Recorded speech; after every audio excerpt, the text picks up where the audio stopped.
This is a shir only Kute Siches Chelek Tes Zayin. Beshalach, the third Sicha, Beshalach Gimel. I've got to tell you that the outside of the Sicha, every Sicha is fantastic and amazing. But this Sicha is also fantastic and amazing, like all Sichas, but let's jump into it. It's so exciting because of its relevance to the way we look at Hashem's providing everything we need every day. The first time that in the Torah is talked about the laws of Shabbos, and in our parsha is in our parsha. So you think about it, the Torah has told us the story of Shabbos. And Shabbos, like the Rebbe says in footnote 1, that's in the beginning of creation. It tells us Shabbos Hashem rested, but never any instruction. What do you have to do about that? The first time we have an instruction about what to do is in our parsha, Beshalach, and it comes not an instruction Shematz about Shabbos. It comes in as a detail in the instructions about the man that fell from heaven, the food, the manna, the bread that fell from heaven. And since everything in Torah is exact, so we understand that the concept of Man and Shabbos have a connection. It's not just incidental that Shabbos was taught with regard to the details of Man, but they have a teichen. They're connected in content in terms of what they are. And so it's also evident from what's brought in the name of Rabbi Sadya Goin, called by his nickname the Rasag, that when somebody finds himself on Shabbos in a far-off place, and over there they don't know what parsha they're supposed to read on that Shabbos. So they should read the parsha of Man. In other words, the portions in our parsha, Beshalach, which speaks about the falling of the Man. So that tells you that there's a connection between Shabbos and Man. More than that, besides the fact that on Shabbos the man didn't fall on Shabbos, says in the Zohar that on the contrary, although the Shabbos the man didn't fall, but the Zohar says that on the contrary, the bracha in heaven for the falling of the man in the 6 days of the week was on Shabbos, as it says also in Mechilta, that when it says that Hashem blessed the seventh day, it means what? He blessed it with man. What does that mean?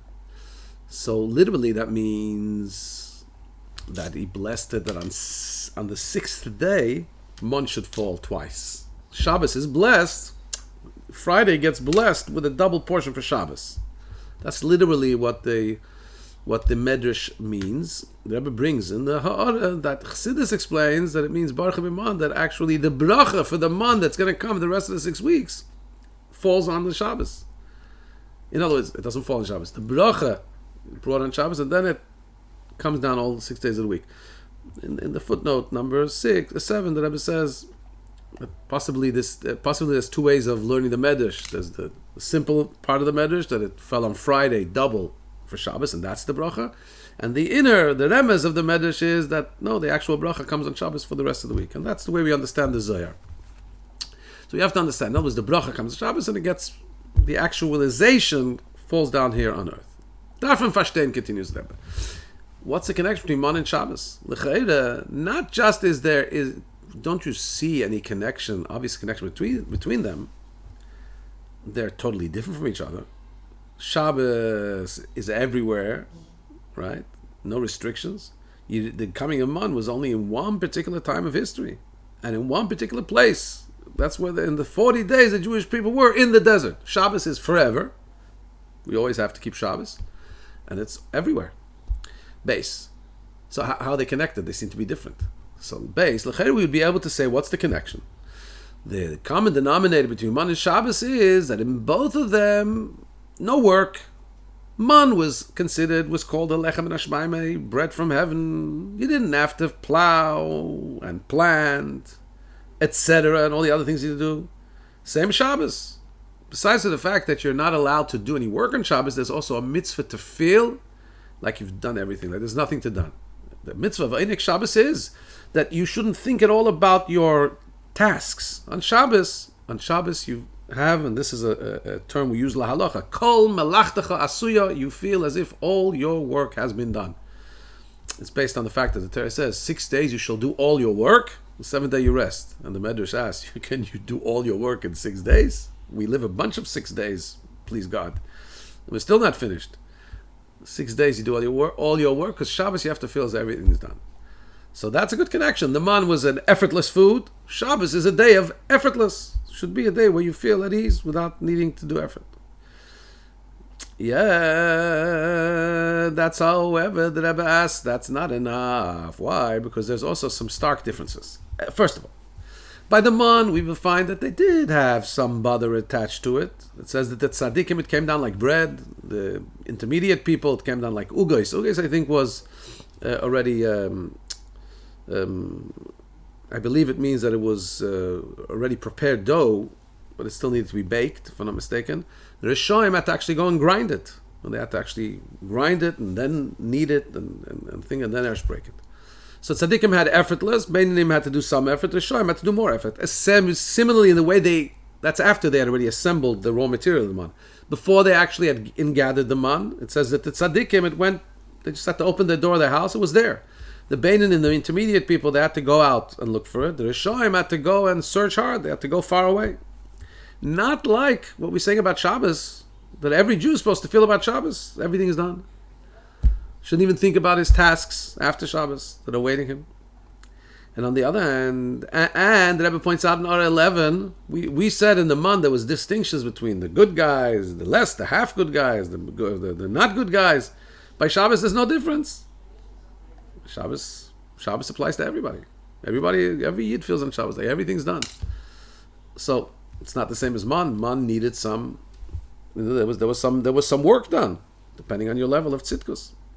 Based on the other hand, the Rebbe says on the other hand, the fact that you're not allowed to work on Shabbos, that's all kinds of work. You have to feel as if everything on your plate has been done. By Man, it's only what kind of tediousness was taken away? The tasks related to food. So it's also not exactly the same thing. Therefore, it makes sense to say that the connection between Man and Shabbos, obviously, okay, so the second question tells us that Man is only an effortless food, but not other things. Shabbos is effortlessness. I don't mean effortlessness. Yeah, effortlessness in terms of your human interaction.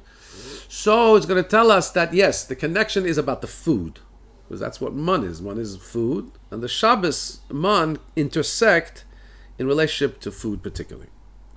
As we also understand from the fact that what do we learn in our everyday observance of Shabbos? We learn from the Man the obligation of 3 sudas, 3 meals. Also, we learn the obligation of having 2 loaves of bread at our Shabbos meals. We learn about 3 meals because it says, the psukim that it says about Man is, it's Hayom Moshe said, Ichlu, Hayom, eat it today, ki Shabbos, Hayom Lashem, because today is Shabbos Lashem, Hayom, Leitim Tzur Basada, today you won't find it in the field. 3 times, Hayom, Hayom, Hayom, tells us 3 meals of Shabbos. And it says it was on the 6th day they went out to collect, Loktu Lechem Mishnah, they collected double bread. That concept of double bread tells us, same way there were double Man, we mark that with a double Suda, in other words, with double breads on the table. So we see that the things of eating of Shabbos we learn from Man. So we're going to try and understand the intersection of Shabbos and Man, particularly the way it is with regards to food.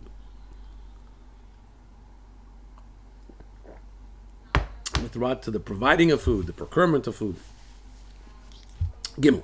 On the Pasuk, Hashem says, I'm going to rain down bread from heaven. The people will go out and they will collect every single day in order that I should test them. Do they follow in the path of my Torah or not? In other words, Rashi explains, what is Hashem saying? I'm sending down the man to test them. In what way? To test them, says Rashi, if they're going to keep the mitzvahs that are dependent and hinged on the man, which are, namely, they shouldn't leave any over for the next day and they shouldn't go out on Shabbos to collect. So the purpose and the intention of the falling of the man is in order to test the Jews whether they're going to keep the mitzvahs that are associated with the man.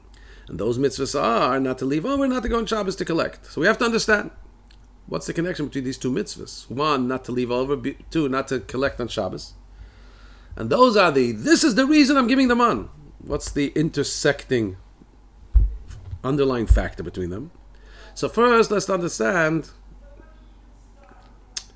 that what is the chiddush of the man, that it's lechem in hashamayim, and what is its advantage over usual lechem in earth, lechem, this is food from heaven, usually we have food from earth. What is the advantage of food from heaven? So food from earth is connected with human action. Through the fact that he prepares for himself a vehicle in nature, a receptacle in nature. He plows, plants. And Hashem is mashpia, gives bread. Bread is a cover word for all kinds of things that a human being needs. Through what does Hashem provide the bread? And through what does Hashem provide all of human needs? Through the vehicle and the vessel and the garment that the person prepares. In other words, a person, just to use loose language, a person goes to work, has a job, that's the way Hashem sends him the money he needs to live. When we talk about that, that's considered lechem min haaretz, food from earth. However, when we talk about food from heaven, that's not at all dependent on a vehicle and a vessel of the laws of nature. There's no human input in that whatsoever. And so we understand that based on the amount of human input there is, this also has its effect on the feeling of man. When it's lechem min haaretz, when it's food from the earth. So it's the bracha of Hashem is enclosed in the natural vehicle that the person has prepared. So then listen, even though, and even though, and then we're going to say, so even though he knows, we're not talking about a no goodnik, somebody who's not aware of Hashem. We're talking even though he knows that his preparation of the vehicle and the vessel for Hashem's bracha to come is merely a keli, it's just a vessel, and it's a lavush, it's a garment, and it's really just enclosing the bracha of Hashem, which is the main thing. And more than that, we're talking here, even if the person has an understanding that the whole reason he involves himself in making the natural cover-up for, in nature, for the bracha of Hashem, is not because he really thinks that nature is can't happen without, in other words, that Hashem needs to make it happen through nature. No. He's even the fact that he's creating a natural place for Hashem's bracha to become unpacked, it's because he knows that's what Hashem wants. It's Hashem's desire, it's Hashem's instruction. Hashem says, when will Hashem bless you? Hashem says, I'll do it b'chol hashatas in everything that you do.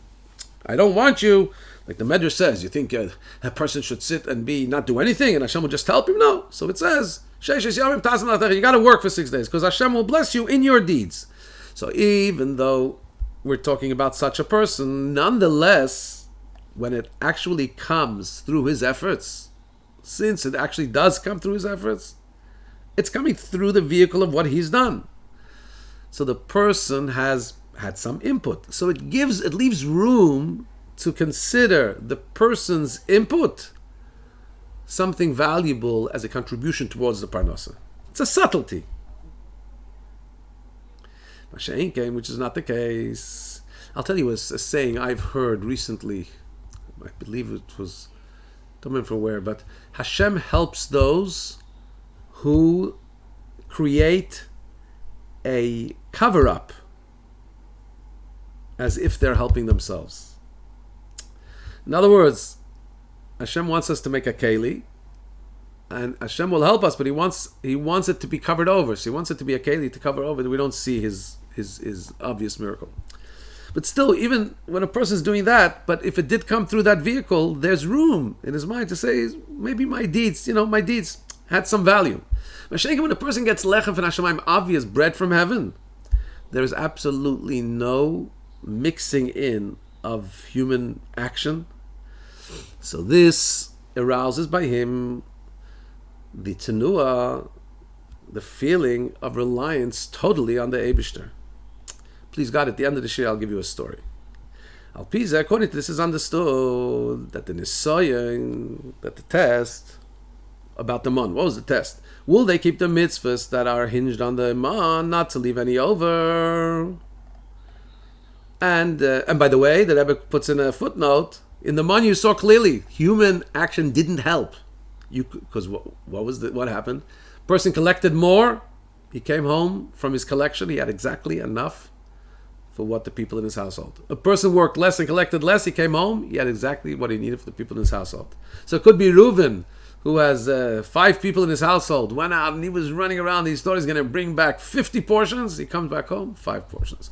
And it could be Shimon has 30 members of the household. He didn't work so hard, and he thought he's going to bring back 10. They'll have to suffer. He comes back. He has 30 portions. So this is lechem and hashamayim. Yeah, they had to go out and collect it, but whatever they did didn't make a difference. Even their action, they saw, didn't have any bearing whatsoever. So now we understand that this nisayon, that let's see, do they keep the mitzvahs to leave over or to go out Shabbos to collect? That's the point of the Yeridis Saman. That's the point of the food coming down from heaven, lechem and hashamayim, in order to bring out. It's supposed to bring out a point about Hashem's providing, and in this way it also tests the Jews and shows that and holds them to the full level of bitachon, of trust in Hashem, that all of his food and all of his needs comes only from Hashem, without any vehicle or intermediary of human intervention. So now, this is the point of the man. It's totally min hashamayim. And Hashem says, but now I want to see if you're really trusting me. And the point is, you're not allowed to have any thought about worrying about food for tomorrow. Right? Because that's the whole point. I'm giving you everything you need. It's coming in a way that there's no human intervention. And now, you have to stay in that space, in that zone, not try and leave over for tomorrow. As the Tanchuma says, that it says, Dvar Yom B'Yom. Hashem said, I'm going to give you every single day.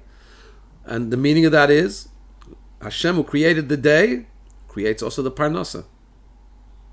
So he creates every day, he creates the Parnasa with it. Rabbi Eliezer Hamudoi derived from this and says, this also applies not just to the man, he says it applies further also. Anybody who has what to eat today, and he says, what will I eat tomorrow? He's called a mechusar emunah. He's lacking in the fullness of his faith in Hashem. Okay. Hey, so now, even though the lechem and hashamayim is mainly and in essence not dependent on the human action, the input from humans, and that's why the man came down together with the dew. We know that there's an interesting difference between dew, D-E-W, and rain. It says about dew that dew, loy matzah, doesn't stop. It's always there. It's not dependent on the state of good deeds of humanity or not. So we find rain, yes, rain. There's times we have to pray for rain, times where rain doesn't come automatically. Hashem wants us to pray for it.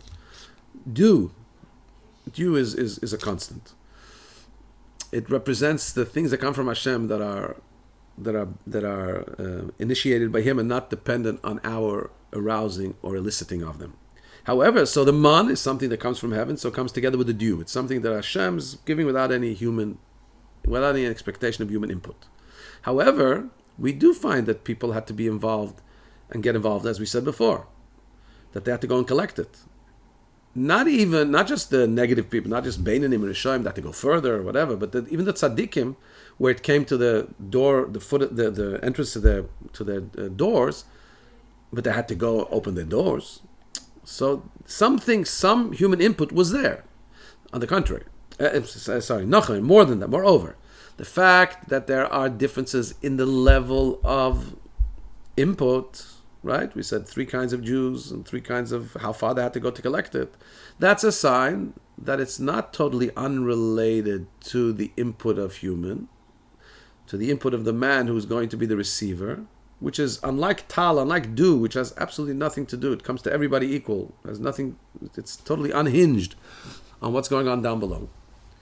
With man, it's not like that. It does have a connection with the one who's receiving it. Depends on his level. So then, how does that fit with the concept we're saying that the man was totally heavenly? It seems that there was some input from earth as well. In other words, it was a little bit hinged on. People had to go and collect it, and it was also hinged on their spiritual state. Square brackets here, Rabbi says, because Taka, the man had some connection and was commensurate with their spiritual level. That's why Taka says, Hashem says in the pasuk, "Hineni mamti lachem," I'm going to rain down for you lechem and hashmayim. not as it said in Bamidbar when it spoke about the when it speaks later about the man, describes the man that was, it speaks about the tal. It's like when the tal came down. So how can that be? Tal is dew. Is man like dew? Is man like rain? Rain is something that we know is dependent on the service of the Yidden down below. And we know actually the physical manifestation of rain is precipitation. The steam goes up from the earth and it comes down in the form of rain, which means in the spiritual counterpart that the way people act, that's the way they earn the rain that comes down. So is the man like rain, or is it like tal?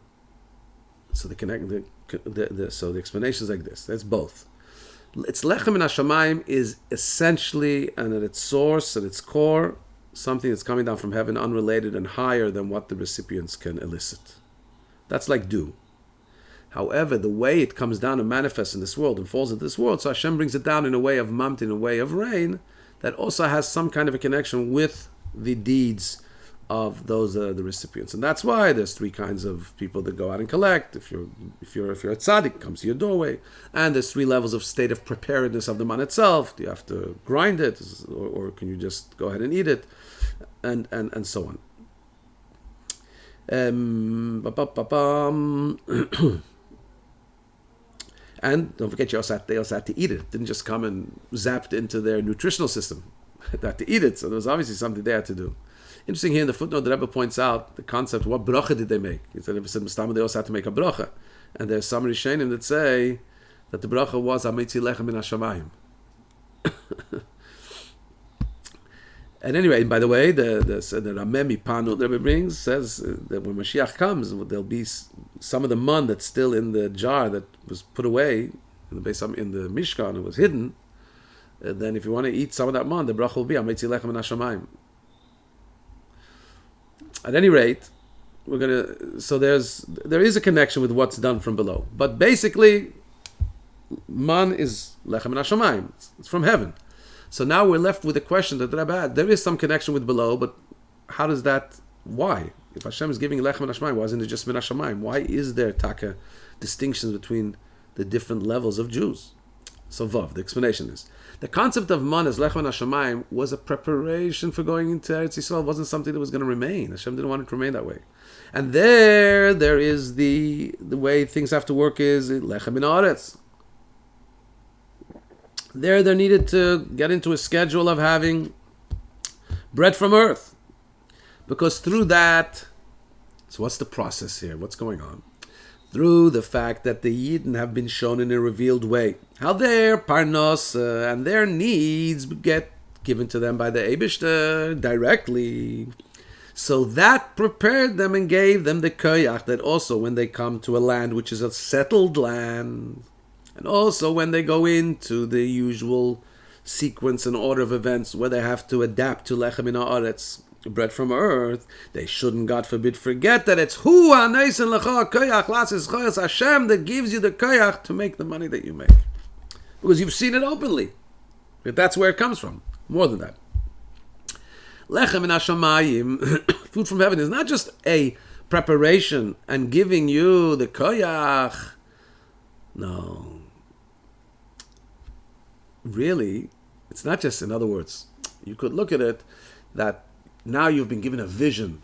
You've been given food from heaven. You see it can happen this way. So now when I give you food from earth, know that really it could be food from heaven. So when I give it to you through earth, it's also me giving it to you. It's me giving it through the earth. Remember though that it's me. I have that power. I could give it to you from heaven, and that same power, it's me giving it from earth. More than that, says the Rebbe. Even when they come into a settled land, because Yidden are in their very essence higher than world and higher than nature. So the truth is that even when they are in the world and they do go into the way you have to live in a world in a settled land, the giving of their parnasa is in its amitis ubipnimis, in a most truthful way and in a most deep way. It's not connected with the ways of teva of lechem min haaretz. I'm not sure if I explained myself properly. In other words, Hashem made a big miracle, gave them lechem min hashamayim, and now Hashem's operating the natural order of events, and he's making things grow in the field.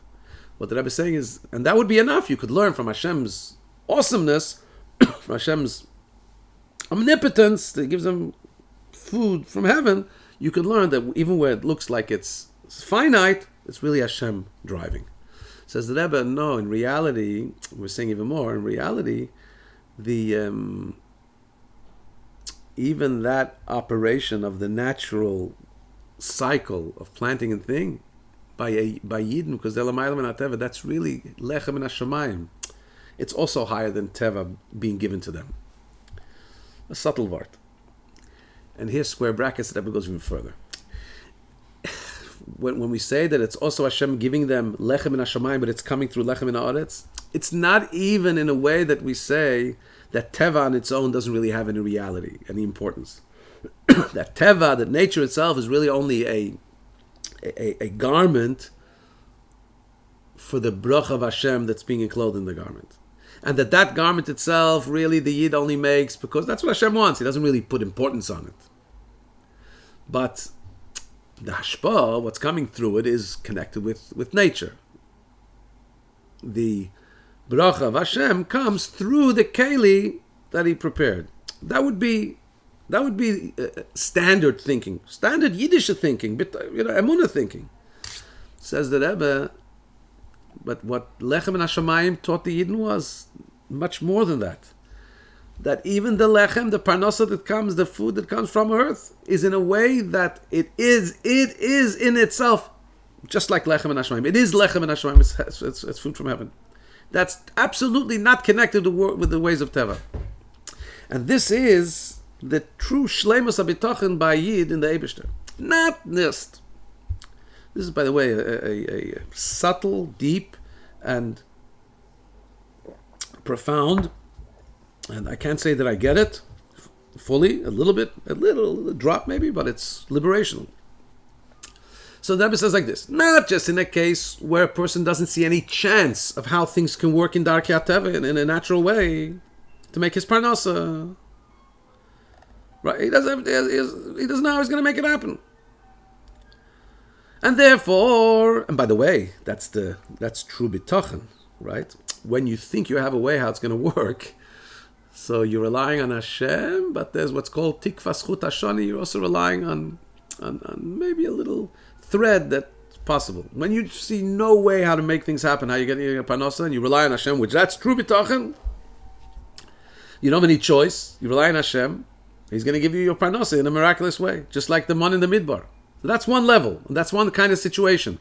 And by the way, the Rebbe says in Orah 32, a fascinating thing from the Hemshech Haim base, that when a person sees there is no hope for him in a natural way, and he relies on Hashem to provide him a nest, that's not called, there's a rule we have, Ein Simchen ala Nes, you don't rely on a miracle. Yeah, that's only when there is something to do naturally. And Hashem says, do it naturally. I don't want you to force me to create an open miracle for you. But when there's nothing you can do naturally, and you rely on Hashem fully, basically relying on a nest, that's what you're supposed to do. That doesn't fall under the jurisdiction, don't rely on a nest. Okay, so says that, but not just in a case where there's nothing for you to do but to trust Hashem, when obviously you're waiting for man from heaven. Okay, no, that bitachon is one thing. But even when you do make a vessel in Teva, because that's what Hashem told you, so the person has to feel that his parnasa is at its essence, is be'ikara, at its essence, food from Shamayim, lechem in Shamayim, not at all connected with the ways of Teva. And the bracha of Veiracha Hashem, when Hashem promises, Veiracha Hashem, Hashem will bless you with everything that you do, means not just that what the Eibishter benches him is going to be according to the confines and the contours of the vessel and garment that he's made,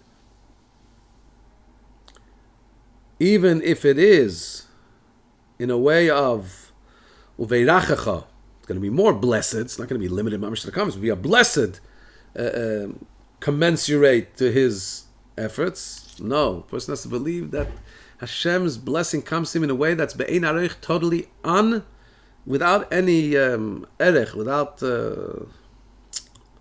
totally beyond. So much so that the keli, the vehicle he's made, is not even is immaterial, is minuscule, not minuscule, is it's not teifes makim. It doesn't take any place. It's laughable. It's not laughable. It's not. Yeah. In other words, you get what he's saying. Mela, when somebody is trusting in Hashem because there's nothing for him to do, the only thing to do is trust Hashem. Great, that's bitochen. The kunz is, even when you do have what to do, and you did that, then you truly believe that not that the bracha is coming in a way that it's measured according to your efforts, but Hashem's lechem and Hashemayim is coming and is totally overriding and being in a way that the vehicle and the vessel has no becomes minuscule, becomes Okay, there's a footnote here which I didn't delve into, but you should if you're reading this and you have the ability. Article 35, the Rebbe says that people that want to live like this, emes amiti, the truth is, the person shouldn't worry b'chlal what's going to be tomorrow, what's going to be this parnasa. But sometimes a person wants to know that he has for a bunch of time ahead. So the Rebbe said that really comes from a distance from Hashem in the way. But it seems like there can be a combination somehow, but then you have to look up the Chassidus in 35. Sorry, I didn't really delve into it yet. Zayin. So now we can understand. So again, we're still left in the middle of an explanation here. So if the man is heavenly, why have human action based on 3 levels of how good you are? So now we can understand, Zayin says the Rebbe, why the man had to be connected at least a little bit with the way a person, with the input of a person. Why? If the lechem and hashmayim, for the food from heaven, would have been totally connected, totally disconnected from any human input, so it would be totally dissimilar. There would be nothing to join this with earthly bread. That's a kind of a Martian bread, lechem and hashamayim. There's no connection to our bread. And therefore, there would be room to make a mistake.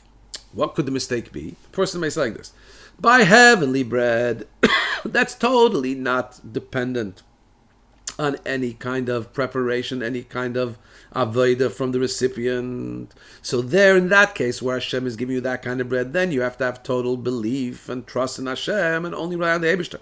However, when you're living in a life where you have bread from the ground, since the Torah itself told you that 6 years you shall plant and 6 years, etc., etc., so here a person's intervention and input is needed. So this in itself is a proof that you need to prepare a keli, you need to prepare a vehicle. And it does have a tefisas makim, it does take up some importance in the ashpah of parnasa, in getting parnasa. And that's why the Torah brings the lechem and hashamayim in a way that it's also mamtir. That yes, it's like rain a little bit. There is some kind of human input, and there is Aveda. So Adam does make the Aveda of a person does make a difference.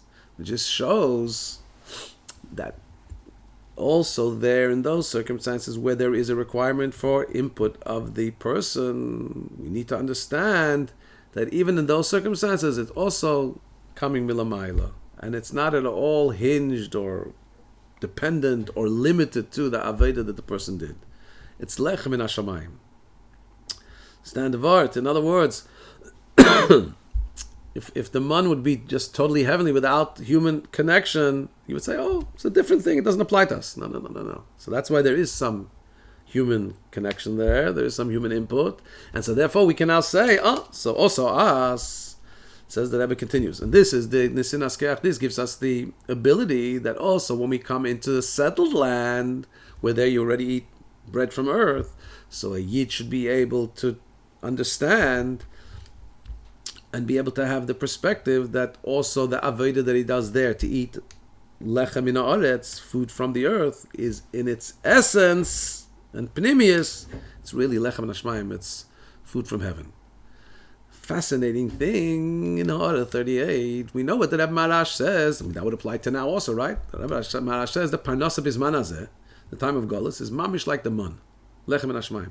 Now, based on what the Rebbe just explained to us, really this transition The Rebbe said that the man has to teach us that even when we go into the land of Israel, when we start planting and sowing, it's really lechem and hashemaim. That means that lechem and hashemaim never stopped. So it doesn't start by Golus. Why does the Rebbe speak about it as being in the time of Golus?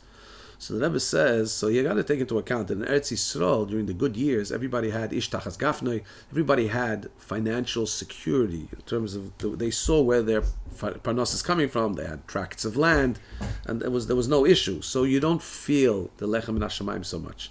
What the Marash was saying is that because of the difficulty of our times, of Zman HaGolus, to make a parnasa, so it's very clear that the parnasa doesn't come through or commensurate with what we do. And therefore, you should take into account, like the Tzemach Tzedek says, that it's mamish like a nes. When we have parnasa today, it's mamish like nisim gelum. It's like an open nes, just like the man. Okay, so that's a special strengthening for us in our times today. Ches. According to this, we'll understand a davar pele, a pele thing, a wondrous thing. We find about Birchas Hamazon. The first bracha of Birchas Hamazon is Hazon Esoilam Kolei B'Tovei, thanking Hashem for sustaining the world. So we know that bracha Moshe Rabbeinu instituted. When the man came down.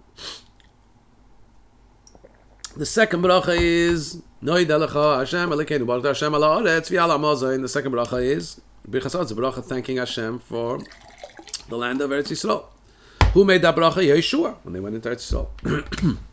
Now we have the question, one second. Birchas Hamazon is thanking Hashem for what? It's thanking Hashem for the food He gave us now. So how are we saying thank you to Hashem for food we're eating now, which is food from earth, in the same way, the same nusach that Moshe Rabbeinu made to be saying for the food that was given from heaven? More than that. The first bracha we learn from the pasuk V'achalta v'savata v'irach, that says eat, be satisfied, and then you make a bracha. Zu Birchas Hamazon, this refers to the first bracha of Birchas Hamazon, which is what we say for eating and being satisfied. The second bracha we say thank Hashem for the land. What does that mean? We're thanking Hashem for the land that has given forth the food that we just thanked Hashem for being satisfied by. Right? So this is a big question. How could it be that the thanking for our eating and being satisfied is in the first bracha, which is really about man? And how can that be? We're not eating man. So now we'll understand, based on what we just said, the rest we can understand clearly.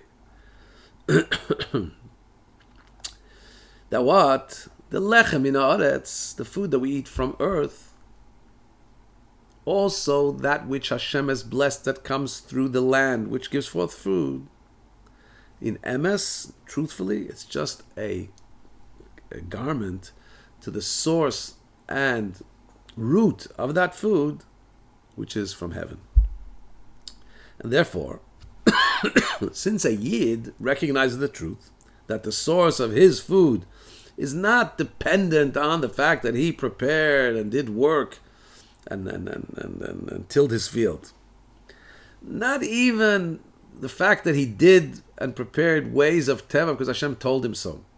He understands that no. Even notwithstanding all that, it's really lechem and Hashem. It's food from heaven. So then we understand that the way he thanks Hashem is thanking Hashem for the truth. What is the truth? He's thanking Hashem for his eating and his being satisfied. And the same nusach as lechem and Hashemayim. In his feeling, he's eaten Hashem's bread. And that is the truth. The true source of his eating and being satisfied is lechem and Hashemayim, the same way it was with the man. And then he thanks Hashem for the next stages of how that lechem and Hashemayim develops. He thanks Hashem for benching, for blessing the vehicle and the garment of nature, because Hashem has said, "I'll bless you through what you do." Hashem wants us to do. So that's why the next blessing is the bracha on Eretz Yisrael, thanking Hashem for the land, which gives us food. But ultimately, what made me satisfied? It's Hashem's food that He provided for me, which is really lechem and Hashemayim. Yes, it went through earth, and the next bracha is thanking Hashem, who blessed the earth to give that mazon. According to all this remember we have to come back now to Shabbos, explain how this connects to Shabbos. According to all this, we'll now understand this connection to Shabbos. All these three pratim in man. First of all, it's totally heavenly bread. It shows in an open way that we don't have to rely on anything except Hashem. Because everything is given from Hashem directly. We saw that. Bread comes from heaven. Second point is, however, there's some input from humans. We need to go and collect it at least, or whatever. 3, that gives a koyach, the fact that Hashem provides such an open gift of lechem and hashamayim, and together there's also some human input, tells us that also gives us the koyach, the energy, that also when we go into a more natural state of living, where we eat bread from earth, where in a revealed way it's connected with a land that gives forth its yield, and is connected with nature. But we should know that in the source and in the inner, at its source and in its inner point, it's really lechem from heaven. So those 3 things, also we find it by Shabbos. Listen to this, this amazing concept. About providing for the needs of Shabbos, our sages tell us, what if a person doesn't have enough for Shabbos? He has enough for 2 meals a day, so he's not poor, he can't take from the soup kitchen. Comes Shabbos, and he needs money also to make the Shabbos more beautiful, to eat something special on Shabbos, to have 3 meals on Shabbos. He doesn't have enough money. So Chazal say, Levu alai, take a loan on my account, v'haminu bi, and trust me, v'ani pereh, and I will pay back. In other words, even when chas v'shalom a person doesn't have with what to buy the needs of Shabbos, and he also doesn't know how he's going to pay back the loan, as we'll see, because we're soon going to talk about this loan. This is not an invitation to take loans that you have no idea how to pay back. So still, we have to rely on Hashem. Hashem says, take a loan on my account, and I will pay. Because basically, the needs of Shabbos come like from heaven. Don't worry. You take a loan, I'll take care of it. I didn't work for it. It's going to work. On the other hand, there needs to be human intervention. Well, we understand that, first of all, getting a loan requires work. Tircha. Loan doesn't just appear. You have to go and find somebody who will give you a loan. And more than that, the din is not talking about somebody who has nothing to back up the loan with. Din is talking about somebody who has items of value. And we're saying you give that item of value as a mashkin, as a security, and take a loan against them. If he doesn't have anything, so then he's not allowed to just take an open loan against nothing and Hashem will pay back. What is that saying? In other words, even it's an interesting kind of a loan. Even when he does have items to give as a security, his intention is not to pay back without security. That would be like selling an asset. No, we're not saying that. Take a loan. But it has to be a loan. If he doesn't even have something as security, that's not considered a loan. That's considered being... then we would say, then the instruction is better to have a weekday kind of Shabbos, but not to be needy and dependent on others. We're talking here about where he has the capacity to take a loan because he has an item. But we're not saying that he's going to pay through the item. No, what's going to happen? Hashem says, take a loan against the item and I will pay back. In other words, Hashem says, I will find you a way to pay back. But so there's this mix. Hashem's going to pay back, but on the other hand, the person had to have his intervention and provide a vehicle, provide a security. He has to have at least something, some item that he can borrow against. So you see the blend, just like in the man we were saying, these two things, right? It's coming from heaven, but it's somewhat dependent that you have to go and collect it, and it's dependent on your level of. So that's the second concept. And now the third concept we said about Shabbos, that about the man, that this way of living enables you to live that way even when you're living a life of nature. So Gimel about Shabbos also there's this aspect. The greatness of Shabbos achieves and is mashpia into the 6 days of the week through the fact that Hashem has a total bitach and trust in Hashem, that Hashem will find him a way to pay back what he loaned for Shabbos. And he sees how Hashem has benched his efforts of taking a loan. In a way, not in a way of teva. In other words, he's had his efforts of taking a loan, and Hashem has found him a way, not in a natural way, to pay back. So this tells him that even when he works in the 6 days of the week, in a way that it seems to be that his efforts bring forth the parnasa, bring forth the money, he's able to recognize that this parnasa that he has through toiling and through preparing a vehicle in nature, really it's Hashem paying. Hashem is providing in a way of metzia, in a way of total surprise, his parnasa in a way higher than teva. It's only that the brachas of higher than teva come in a vehicle and in a garment of teva. Okay, Yud. Now we can understand. By the way, I didn't have time yet myself, but the discussion here about loaning for the purpose of Shabbos is a fascinating one. It's the ha'aris here back and forth about the fact that, because the Gemara just says borrow and I'll pay back. So it's a very intricate discussion related to the Alter Rebbe Shulchan Aruch about under what conditions is the Torah telling us to borrow. And I think, I'm just saying a personal feeling here. In today's age of credit cards and so on, and we really have to be careful when we talk about take a loan and I'll pay back. In other words, as being a way that the Eibishter is advocating, you have to really look through these halachas and make sure that it fits the criteria of what is said here. According to this, we can understand this. What is more understood from the Zohar on the pasuk. Later we can understand what's understood from the Zohar on the pasuk. It says a person shouldn't leave over till morning. The Zohar says that all 6 days of the week become benched with man of Shabbos, so that they don't have to give or loan one to the other. So on Shabbos, there's the blessing for all the 6 days. L'chayre, what's the connection between both things? Since the blessing for the man comes on Shabbos, that's why you're not allowed to leave over from one day to the next. And now we can understand. The fact that the bracha above comes from the man, the fact that it comes on Shabbos, is because the man is a hashpah from Hashem that's not enclosed in the vehicle and vessels of nature, just like Shabbos. That's Shabbos, like we explained at length. So therefore, its time for being drawn down is Shabbos.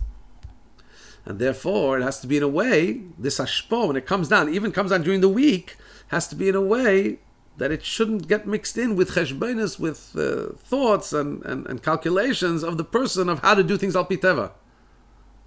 So in what way do we ensure that the man comes down and retains its Shabbos-dika quality where it's higher than teva?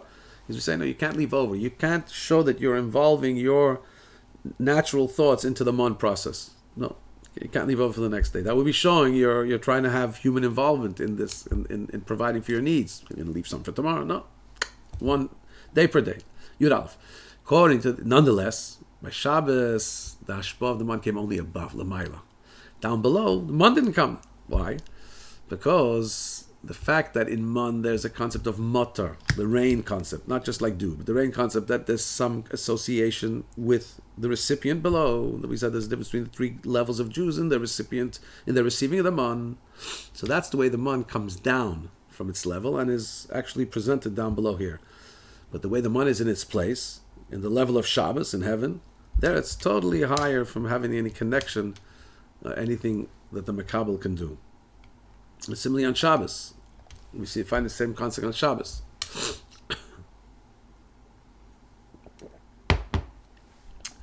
It has to stay. It stays there aloof on Shabbos. It doesn't come down. The bracha is there. It comes down during the week. We find a similar concept on Shabbos. We said, okay, so you take a loan. The person has a mashkin. This person who has a something to secure the loan. So and then he can take a loan and believe in Hashem, and Hashem said, "I will pay back." But that's before Shabbos, when you're buying the needs of Shabbos. So there's this whole calculation. There's a security. You need to wait for Hashem to pay back. On Shabbos itself, we said that the feeling has to be everything's done. So you're not allowed to think at all about your needs. So in other words, you can't even think about returning the loan, not return. It doesn't exist. You're totally taken care of. This whole calculation is only before Shabbos. take a loan. And then after Shabbos, you see Hashem pays it back. During Shabbos, everything's done. You're rich. Everything's taken care of. And that's why the inyan on the Shabbos, they didn't go out to collect, is one of the mitzvahs that's got to do with the man. Why? Because that expresses the whole reason and the meaning of the falling of the man. That Shabbos, even down here below, we have the light of the man is shining, not the man the way it is here, but the one the way it is there in its true place, in heaven. And that's why everybody has to feel down here that there can't be any intervention from a human. Not even just to receive, to collect. 6 days of the week, even though the man maintained its Shabbosness and it came down to the earth, but there was differences in people, and there was also the need to go and collect it. Shabbos, it remained totally Shabbosdik, the way it is above, and it stayed above. And the Shabbos, it didn't come to collect. Beautiful sikha. Every sikha is beautiful, but I want to go back and look again at that levu alai. It's a very interesting sugya about halva. But two things. I promised you a story. First, I just want to say that this fabreng in Shabbos Parshas Bereishis Tavshin Lamed Gimel in the Hanocha, it's a very interesting thing that Rabbi says about levu alai. Well, think about this. Brought from the Maggid of Mezrich. It says, Levu alai, borrow on my cheshbon and I will pay back. 1 second. If the Eibishter is going to pay back, why doesn't he just send me money for Shabbos? Why does he want me to go and lend and then he'll pay back? So the Maggid of Mezrich gave the following answer. I'm not going to give the whole thing in its totality. It's printed already in Teres Menachem. It's Shabbos Bereishis Tov Shalom and Gimel. But the Nikud is that there's a prohibition not to have Hanoah from Ma'aseh Nisim, from miracles. So the Gemaras, where you remember that golden leg that came down, leg of a table that came down from heaven, and whoever it was, whichever Rav it was that prayed for it, prayed that they take it back. Anyway, there's a well-known thing. We don't have Hanoah here, benefit here. We're not supposed to have Hanoah from miracles. We're supposed to live here through nature.